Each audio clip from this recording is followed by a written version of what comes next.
नमस्कार, बहुत स्वागत है आपका देश न्यूज़ में और मैं हूं आपके साथ मनीष कुमार। आप देख रहे हैं हमारा खास कार्यक्रम रियल एस्टेट की रियलिटी। उत्तर प्रदेश में भूमाफियाओं का आतंक थमने का नाम नहीं ले रहा है। आए दिन यहां पर भूमाफिया जमीनों पर कब्जा कर रही हैं, लेकिन प्रशासन पुलिस और एंटी भूमाफिया टास्क फोर्स गायब है। जबकि मुख्यमंत्री योगी आदित्यनाथ ने अधिकारियों को सख्त आदेश दिए हैं कि किसी की भी जमीन पर अवैध कब्जा करने वाले भूमाफिया और कमजोरों को उजाड़ने वाले दबंग किसी भी दिशा में बख्शे नहीं जाएंगे। उनके खिलाफ में जीरो टॉलरेंस की नीति का अनुसरण करते हुए कठोर से कठोर कानूनी कार्रवाई सुनिश्चित की जाए, ये मुख्यमंत्री योगी आदित्यनाथ के आदेश हैं। मुख्यमंत्री योगी आदित्यनाथ ने जमीन पर अवैध कब्जा करने वालों के खिलाफ में तत्काल कार्रवाई करने के आदेश दिए हैं, लेकिन ना तो राजस्व विभाग इस ओर ध्यान दे रहा है और ना ही प्रशासनिक अधिकारी।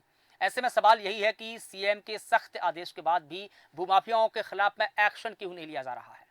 ऐसा ही एक मामला यूपी के बाराबंकी से सामने आया है, जहां नवाबगंज तहसील के मोहम्मदपुर गांव में भूमाफियाओं ने पीड़ित की जमीन पर अवैध रूप से कब्जा कर लिया है, घर बना लिया है। बता दें कि धनीराम, सुप्पा, गोबरे और सालिक राम पर आरोप है कि इन्होंने पीड़ित की जमीन पर कब्जा कर रखा है और बाकी बची जमीन पर भी निर्माण कार्य किया जा रहा है। पीड़ित लगातार तहसील और थाने के चक्कर काट रहा है। वहीं अधिकारियों ने गोलमोल तरीके से रिपोर्ट बना करके मामले को रफा दफा कर दिया है, जिसकी शिकायत मुख्यमंत्री योगी आदित्यनाथ से की गई है। लेकिन अब देखना होगा कि इस मामले में क्या कुछ कार्रवाई की जाती है, क्या अधिकारियों पर भी कार्रवाई की जाएगी, क्या उन अधिकारियों पर भी कार्रवाई की जाएगी जिन्होंने झूठी रिपोर्ट बना करके इस पूरे मामले को रफा दफा किया है। सबसे पहले हम इस पूरे मामले में बयान सुनेंगे कि किसने क्या कहा है। हमारी ज़मीन पे इन्होंने कब्जा किया है और कब्जा छोड़ भी नहीं रहे हैं, और हम जाते हैं तो वहाँ पर हमको मारने की धमकी भी देते हैं और ज़बरदस्ती काम करते हैं। और हम थाने में रिपोर्ट दिया, बाकी हमारी सुनवाई आज तक सटीक थाने में नहीं हुई। तो आपने पीड़ित का वो बयान सुना कि जब भी वो अपनी जमीन पर जाते हैं तो उनको धमकियां दी जाती है, जमीन पर बेखौफ होकर अवैध रूप से कब्जा किया गया है। लेकिन सवाल फिर वही कि एंटी भूमाफिया टास्क फोर्स कहाँ है, क्योंकि मुख्यमंत्री योगी आदित्यनाथ के सख्त आदेश हैं। दबंगों ने जमीन पर कब्जा किया है, जबरन कब्जा किया है। इस पूरे मुद्दे पर बात रखने के लिए हमारे साथ में कुछ मेहमान जुड़े हैं। ज्ञानेश वर्मा जी हमारे साथ में जुड़े हैं, लखनऊ ब्यूरो हैं। इसके अलावा नीरज बहेरी जी हमारे साथ में जुड़े हैं, वरिष्ठ पत्रकार है। सर, आपका बहुत स्वागत करता हूँ। शमशेर गाजीपुरी जी हमारे साथ में जुड़े हैं, आप पूर्व मंत्री हैं, बीजेपी से ताल्लुक रखते हैं। सर, आपका भी बहुत स्वागत करता हूं। ज्ञानेश जी, सबसे पहले आपसे समझना चाहूंगा कि बाराबंकी में जिस प्रकार से जमीन पर अवैध कब्जा करने का पूरा मामला सामने आया है, पीड़ित कई दफा थाने तहसील के चक्कर लगा रहा है, लेकिन आज तक उनके मामले में या उनकी शिकायत पर कोई भी कार्रवाई नहीं की गई। क्या है पूरा मसला, बताइए विस्तार से। देखिए मनीष जी, मैं बताना चाहूँगा कि ये जो मामले हैं रियल एस्टेट के हैं, जो ज़मीनों पर जो जो भू-माफिया हैं, वो कहीं न कहीं जो गरीब तबके लोग होते हैं, वो उन ज़मीनों को कब्जाते हैं, ढूँढते हैं और फिर कब्ज़ा कर लेते हैं। ये पूरा मामला जो है जिला बाराबंकी के मोहम्मदपुर का है, जहाँ पर जो दबंग भू-माफिया हैं, वो सुब्बा है, गोबरे है, सालिक राम है। बताइए दूसरी जगह रह रहा है, लेकिन ये यहाँ आकर मकान को धीमे-धीमे निर्माण करके और ज़मीन पे कब्ज़ा करके रह रहा है। जब पीड़ित यहाँ पर जाते हैं तो उनसे कहते भी हैं, उनसे कहते हैं कि आप इस ज़मीन को भूल जाइए, नहीं तो आप हाथ से अपनी जान से हाथ धो बैठेंगे। तो पीड़ित लगातार हमारे ऑफ़िस भी आ रहा है और कई बार चक्कर लगाने के बावजूद जब मैंने उसे जानकारी दी तो उसने बताया कि सर ये मामला है। उसने योगी आदित्यनाथ सीएम पोर्टल भी अपडेट किया है। जब मैंने उससे पूछा तो उसने कहा कि देखिए सर, मैंने कई बार किया, लेकिन वो अधिकारी केवल टेलीफ़ोन पर ही हमसे पूछ लेंगे और ना हमसे कोई लिखित बयान लेते हैं, ना कुछ और। खाना पूर्ति करके वो हमारी एप्लीकेशन को बंद कर देते हैं। चूँकि हम गरीब लोग हैं तो कहीं न कहीं जान का भी डर बना हुआ है। तो मनीष जी, पूरा मामला जो है पीड़ित भी है और पीड़ित लगातार जो है वो चाहे पीएम चाहे प्रधानमंत्री पोर्टल पर हो और चाहे सीएम पोर्टल पर हो, चाहे थाने में हो, चाहे राजस्व विभाग के अधिकारियों के चक्कर लगा-लगा कर वो थक चुका है। और थाने पर भी लोग कहता है कि मैं जाता हूँ, लोग आते ही नहीं है, बुलाते ही नहीं है। लेकिन तो ऐसी ऐसी जो ज़मीनें हैं मनीष जी, बता दूँ कि ऐसे जो दबंग भू-माफिया हैं जिनको ये लगता है कि जो सरकारी ज़मीन या कोई गरीब तबके की ज़मीन है, उसको कब्जाने का काम करते हैं। और जब कोई बोलता है तो उनसे पहली बात तो दबंगाई करते हैं। जब उनको ये लग जाता है कि इस ज़मीन पे ये जो कमज़ोर व्यक्ति का नामक व्यक्ति है, जो कि शायद इस पर कब्जा नहीं कर पाएगा, तो कहीं न कहीं वो साम, दंड, वेट पूरी तरीके से। और दूसरी चीज़ बता दूँ कि जो लेखपाल होता है, लोकल क्षेत्रीय लेखपाल होता है, उससे कहीं न कहीं ऐसे लोग मिल जाते हैं। और चूंकि उनके साथ ही रहते हैं कहीं ना कहीं, तो वो उनके साथ में पैसे देकर और सेटिंग हम्म करके उस हम्म जमीन पर जो रिपोर्ट लगानी होती है उसको भी हम्म दबा दिया जाता है मनीष ठीक जी। है ज्ञानेश मैं जी। बता दूं, सीएम योगी ने हाँ। जब मुख्यमंत्री बने तो उस समय एंटी भू माफियाओं का गठन किया था हम्म और कहा था कि इस गठन में ऐसी जो भी जमीनें हैं उनका जो है वो भू माफियाओं से मुक्ति दिलाई जाएंगी। हम्म लेकिन सिर्फ देखिए समय बीतता जा रहा है और पीड़ित लगातार परेशान रहता है हम्म और कोई सुनवाई नहीं हो रही है। जो हम्म कि जब मीडिया का रुख लेता है फिर हम लोग अपने चैनल के माध्यम से दिखाते हैं तो ठीक है। कभी कभी अफसर संज्ञान में लेते हैं और कार्रवाई ठीक भी है। करते हैं मनीष जी। ठीक है ज्ञानेश जी। मनीष कुमार हमारे साथ में जुड़े हैं, पीड़ित है जिनकी जमीन पर कब्जा किया हुआ है। मनीष जी क्या आप मेरी आवाज़ सुन पा रहे हैं? मनीष जी क्या आप मेरी आवाज़ सुन पा रहे हैं? जी सर, हेलो। हाँ मनीष जी, मैं आपसे जानना चाहूँगा जिस प्रकार से आपकी ज़मीन पर एक कब्जा करने का मामला सामने आया है, आप कई दफ़ा शिकायत कर चुके हैं, तहसील थाने में चक्कर काट रहे हैं, लेकिन फिर भी जी आपकी जी शिकायत सर, नहीं सुनी गई। क्या है मामला, बताइए? जी सर, हम शिकायत कर चुके हो। हमारी जमीन पे धीरे धीरे पक्का निर्माण करना चाह रहे हैं। हुँ, अभी नान खूंटा रख के छप्पर ऊपर रख के पक्का निर्माण कर रहे हैं। हुँ, अभी किए नहीं लेकिन कर रहे हैं सर। वो पक्का निर्माण करना चाहते हैं। हम हर जगह थाने में और मुख्यमंत्री पोर्टल ऐप पे एप्लीकेशन डाला, सब कहीं डाल के लेकिन कौन है कर जो चुके हैं सर। आपकी ज़मीन पर कब्जा कर रहे हैं? नाम बताइए उनके। वहीं के सर धनीराम हुँ, और सुप्पा गोबरे शालिग्राम, हुँ, यही सर 4 लोग हैं। ठीक है। लेकिन ये बताइए कि जिस ज़मीन पर कब्जा किया हुआ है, वो ज़मीन किसकी है? आपकी ज़मीन है या किसी और के नाम पर है? वो सर हमारी जमीन है, हमारे बाबा की जमीन है। हुँ, वो हमारे दादा की जमीन है, तो उसी पे जमीन पे कब्जा कर। ठीक है। आपके पास में उसके दस्तावेज़ या रजिस्ट्री वगैरह होगी? जी सर, वो हमारे कागज वगैरह पूरे कागज हैं सर। हुँ, लेकिन पूरे कागज़ात आपके पास में है, सारे दस्तावेज़ आपके पास में है, आपके नाम पर ज़मीन है, फिर वो अवैध रूप से कब्ज़ा क्यों कर रहे हैं? अवैध रूप से सर वो कब्जा कर रहे हैं। लेकिन जबरदस्ती क्यों? दबंगाई पे वो वहाँ जाओ तो वहाँ मारने पीटने की धमकी देते हैं और कह रहे हैं यहाँ आओगे जान से धो देंगे। लेकिन क्यों कर रहे हैं? ऐसा क्यों कर रहे हैं वो? ऐसा सर वो उनके मतलब खेत के पास में जमीन है ना, हुँ, तो वो इसलिए करना चाहते हैं, अपने खेत में मिलाना चाह रहे हैं। ठीक है। कुल मिला के आपकी ज़मीन को वो अपने खेतों में मिलाना चाह रहे हैं। जब आप वहाँ पर जी सर, जाते हैं तो आपको धमकियाँ मिलती है। धमकियाँ देते हैं, मार लाठी डंडा लेके दौड़ा भी लेते हैं, मारने पीटने की धमकी भी देते हैं। ठीक है। शमशेर गाजीपुरी जी हमारे साथ में जुड़े हैं। आप बीजेपी से ताल्लुक़ रखते हैं, पूर्व मंत्री भी हैं। गाजीपुरी जी, जिस प्रकार से पूरा मामला सामने आ रहा है, हालाँकि मुख्यमंत्री योगी आदित्यनाथ के सख्त आदेश हैं, लेकिन अधिकारी उनके आदेश को किस प्रकार से धत्ता रहे हैं, ये पूरा मामला बताता है। क्योंकि तहसील और थाने के चक्कर कई दफ़ा पीड़ित काट चुके हैं, लेकिन उनके मामले में सुनवाई नहीं की गई है। जबकि उनके जिस मामले में रफा-दफा किया गया है और कहीं न कहीं गलत रिपोर्ट बनाई गई है, ये आरोप लगे हैं। क्या कहेंगे आप? ये कोई बेहतरीन ज़रूर है। हुँ, ये 1-2 मामला तो सर, ये सबसे बड़ा जो खेल होता है, हुँ, ये प्रशासन द्वारा खेल है। अभी देर से 2 जगह बाराबंकी का मामला है। एक हुँ, हमारे भाई लगे हैं एसडीएम, हाँ, ये कम से कम 3 साल से मामला चल रहा था। थोड़ा सुनिएगा गौर से। ये 30 साल से मामला चल रहा हुँ, है। लेकिन वहाँ के जब एसडीएम साहब सड़क में बुलाए उनको, मुझे जानकारी में आया, निडर होके उन्होंने मामला सपाट कर दिया। कई पेपर में आया था। तो ये मामला जो है बिल्कुल इस प्रशासन के ऊपर डिपेंड करता है। हुँ, योगी जी एक मामला, योगी जी तक कम से कम हजारों मामला जाते हैं, हजारों लिख के नीचे आता है, लेकिन कार्रवाई तो प्रशासन को करनी है ना सर। तो इस पे कार्रवाई चल रही है, बहुत ऐसे लोग लगे हुए हैं। ठीक। लेकिन ऐसा शमशेर नहीं जी। कि कार्रवाई नहीं, 1-2 मामला हो तो चलो, ये हुँ, हजारों मामला आपस का मामला। और ये कागज से इतने मजबूत होते हैं कि एक दूसरे के 10 साल 5 साल बाद दिखा लेके तुम्हारे भाई ने हमको 50,000 ने दिया था, तुम्हारा दादाजी ने दिया था। तो इसमें बताइए कि शासन कहाँ तक मदद करेगी, जबकि प्रशासन का रोल है। शासन क्या है, खड़ा करो अपनाइए, अपना भी जाए। आप लेकिन ये देखते होंगे बताइए सुनते शमशेर जी, होंगे। शासन बड़ा है या प्रशासन बड़ा है? शासन ने आदेश दिया तो उसका इम्प्लीमेंटेशन कौन करेगा? प्रशासन करेंगे। लेकिन प्रशासनिक अधिकारी अगर ये कह दिया जाए कि वो कब तक करेंगे, तो फिर उनका काम क्या है? राजस्व अधिकारियों का काम ही यही है कि वो राजस्व से संबंधित मामले को निपटारा करें। अगर कोई पीड़ित है तो उनकी तहरीर सुने, उस मामले में कार्रवाई करें। यही तो काम है राजस्व अधिकारी का।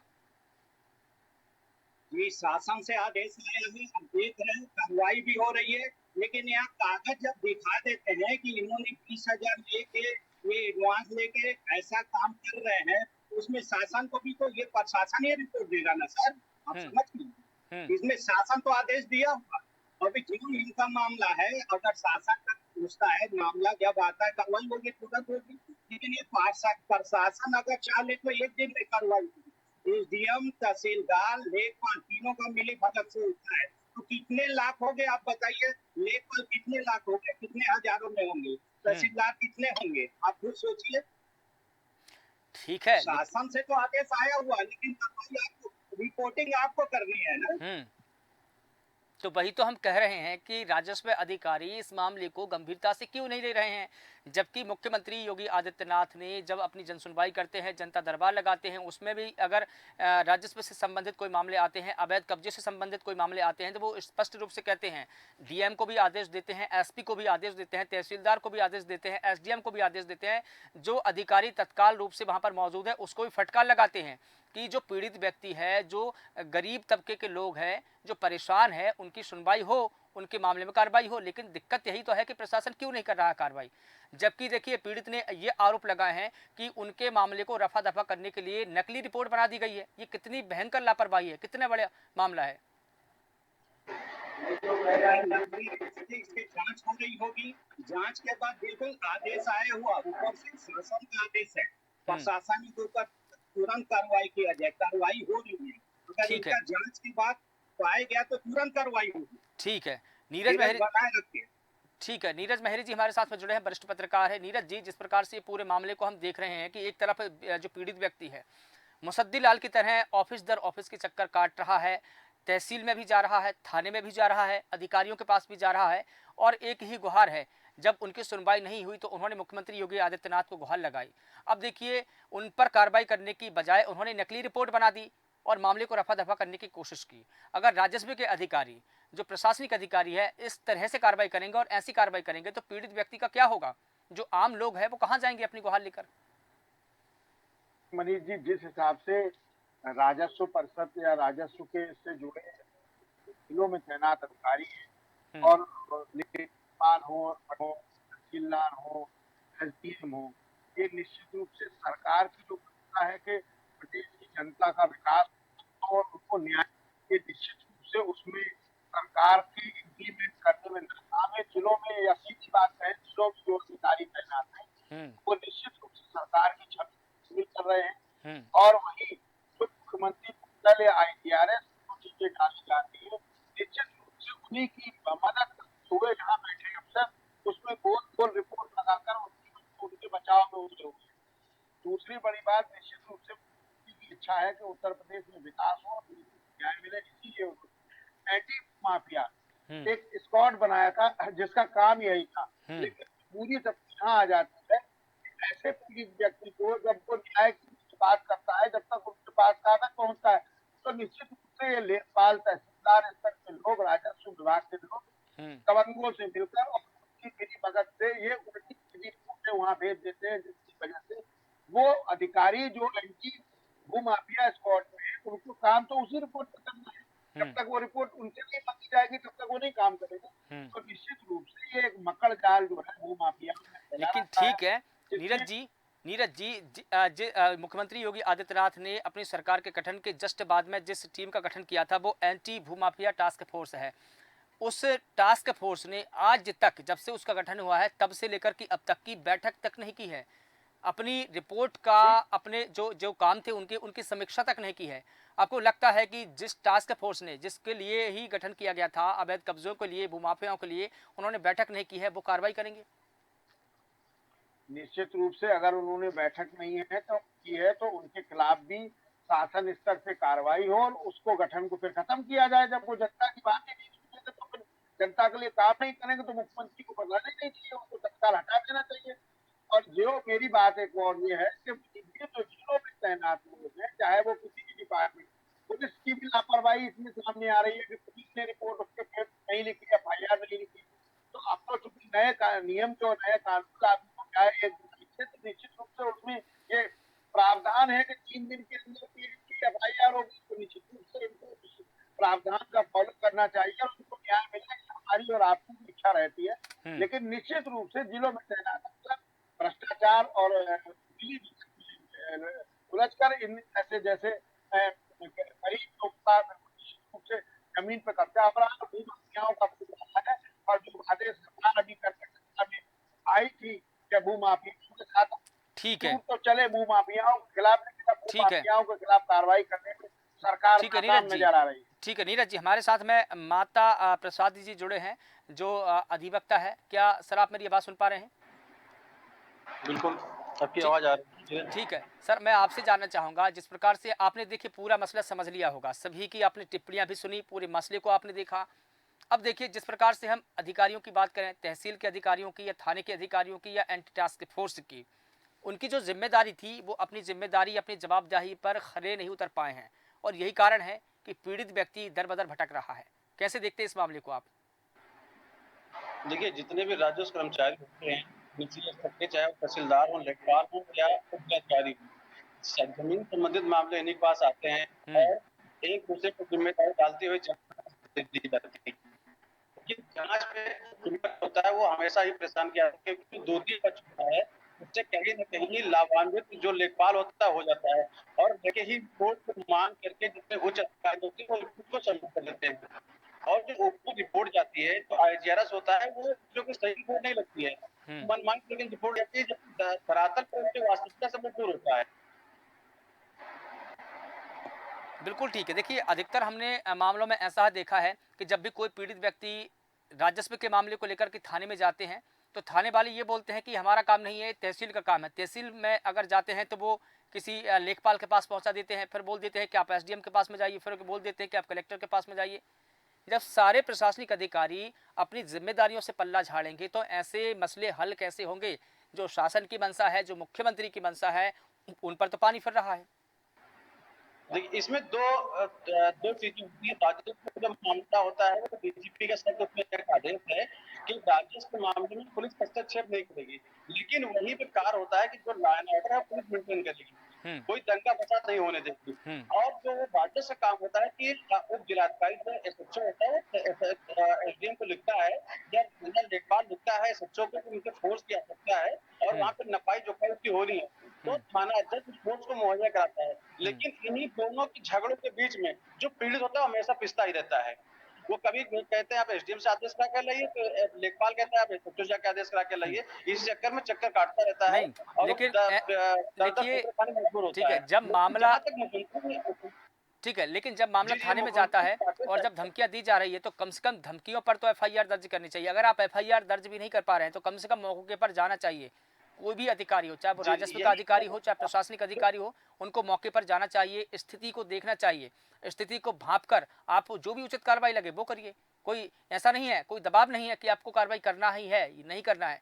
आप वहाँ मौके का मुआयना करिए, अगर ऐसा है, तो आप उचित कार्रवाई करिए, जो संबंधित धारा है। बिल्कुल, बिल्कुल। जी, इसीलिए जो भी नए कानून आए हैं, उसमें इसका ज़िक्र किया गया है हुँ, कि जो पीड़ित व्यक्ति है, आपको फ़ोन पे चाहे तो ये मुकदमे लिखा सकता है। हुँ। लेकिन अब इसका कितना धरातल पे पालन होगा, ये आने वाले देखने के दिनों में पता चल जाएगा। ठीक है, ठीक है? माधव लेकिन जब प्रसाद पीड़ित जी, व्यक्ति थाने पर जाता है ठीक है। जी, पीड़ित दे व्यक्ति जब थाने पे जाता है, तो पुलिस एफआईआर ना लिख के वो हुँ, मामला कहती है राजस्व का है, हुँ, राजस्व कहता है पुलिस का। तो ये जो प्रशासनिक ऊपर अधिकारी बैठे हुए हैं, प्रमुख सचिव और जो है गृह सचिव, इनको इस बात का एक अलग से सेल गठित करना चाहिए कि हुँ। जिससे इसकी जाँच हो और पीड़ित को न्याय मिल सके। ठीक है, लेकिन जो नए कानून का आप ज़िक्र कर रहे हैं कि वो फ़ोन के माध्यम से एफआईआर दर्ज करा सकते हैं, जब भौतिक रूप से स्वयं चलकर कि पीड़ित जा रहा थाने स्वयं, भौतिक रूप से, वहाँ एफआईआर नहीं लिखी जा रही है, क्या लगता है आपको कि फ़ोन पर एफआईआर लिखी जाएगी? यही तो दुर्भाग्य है इस देश दुर्भाग्य का यही है। कि जो कानून बनते हैं उसके तोड़ पहले तैयार कर दिए जाते हैं जी, और जो पीड़ित व्यक्ति होता है वो हमेशा दर-दर की ठोकरें खाती रहती है, क्योंकि निचले स्तर पे जो सबसे बड़ा मुद्दा होता है वो राजनीतिक मुद्दा होता है, हुँ, क्योंकि वहाँ पे जो स्थानीय राजनीतिक व्यक्ति होते हैं वो दबाव में होते हैं और लेखपाल उन्हीं से ही प्रभावित होते हैं। जितना भी इस तरह से कार्य होते हैं उसके लेखपाल की ठीक ही है, संलिप्तता सबसे ज़्यादा होती है। और ठीक है। आज देख लीजिए, हर तीसरे चौथे में कोई न कोई सरकारी कर्मचारी करप्शन के आधार पर जेल भेजा जा रहा है। ठीक है, अंतिम टिप्पणी ज्ञानेश वर्मा जी आप ही से ले लेते हैं, वक्त बहुत कम है। और जैसा कि अधिवक्ता जी ने बताया हमको, गाजीपुरी जी ने बताया हमको, नीरज महेरी जी ने बताया, और पीड़ित मनीष के बयान भी आपने सुने। कुल मिलाकर अगर सभी का लब्बो लोब ये निकाला जाए कि इसमें जो लापरवाही है, कुछ थाने की भी है, कुछ अधिकारियों की भी है, कुछ तहसील के लोगों की भी है, और कुछ जो लेखपाल है उनकी भी है। यानी कि कुल मिला के ये देखा जाए कि कलेक्टिव लापरवाही है। इन कलेक्टिव लापरवाही पर क्या कलेक्टर कार्रवाई करेंगे? क्योंकि अंतिम मसला अगर कहीं जाता है और अंतिम निर्णय अगर किसी को लेना होता है, तो वो सिर्फ कलेक्टर होते हैं। देखिए मनीष जी, आपको बता दूं कि जिले की स्थिति बड़ी ही खराब है। जब मुख्यमंत्री योगी आदित्यनाथ अपने आवास पर पीड़ितों से मिलते हैं तो बता दो जिले से ऐसे लंबी लाइन लग जाती है। तो आप सोचिए कि जिले के अधिकारी क्या करते हैं, जिनको एक पीड़ित को ये विश्वास होता है कि शायद मैं मुख्यमंत्री के पास जाऊंगा तभी मुझे न्याय मिलेगा। और जो आपने कानून की बात की, कानून देखिए किताबों में पढ़ने में अच्छा लगता है, देखने में अच्छा लगता है, लेकिन हकीकत में अधिकारियों ने कानून की धज्जियां उड़ा रखी है। मैं बता दूं कि एक लेखपाल चाहे तो 3 से 4 दिन में जो जमीन है वो क्लियर कर सकता है किसकी जमीन है, सही आदमी की है कि गलत आदमी की है। और पुलिस विभाग का ये काम है कि उस पर एफआईआर करके उसको सलाखों के पीछे डाल सकता है। लेकिन देखिए कानून के जानकार ही हैं, कानून से ही खेलते हैं। जो पीड़ित है उसको बताएंगे आज साहब मीटिंग में, आज है नहीं, कल आइए, परसों आइए, पूरे सालों साल चक्कर। और सोचिए आप जो सिस्टम योगी आदित्यनाथ ने बनाया है कि भाई आप सीएम पोर्टल पे, और सीएम पोर्टल से भी कहीं ना कहीं ये अधिकारी जो है अफसर खिलवाड़ करते नजर आ रहे हैं। पीड़ित के बयान ना कोई लिखित में बयान लिए जाते हैं, ना वीडियो रिकॉर्डिंग के साथ बयान लिए जाते हैं, सिर्फ खाना पूर्ति करके उसको बंद कर दिया जाता है।